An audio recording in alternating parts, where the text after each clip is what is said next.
In consumption and greed, the climate was changing to chaos with speed. But the rich just got richer.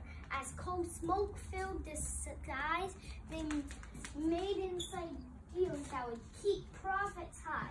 It was clear to the people who watched from below that they would have to rise up and resist and say no. They passed out petitions and signed with the cause. They held up the permits by studying laws. They tested the waters, the coal trucks they blocked. They made painted banners and rallied a lot.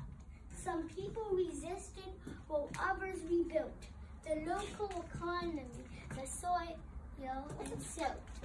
They cleaned up the toxins with mushrooms and fish, built kitchens and gardens wrote music and dance. Some people...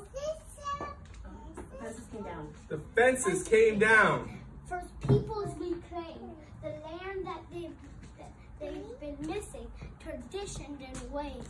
All peoples united. The monster was dead. There's wind, sun, and currents that we use instead. Seas to be saved. Rainwater to collect, and community was built with love and respect. The peoples and cities kept busy and busy, but now they were working together on something, building housing collectives, making better decisions, and figuring out life without coal or emissions. We all have a role when we work from below. How do you help your community grow? Damn, yeah.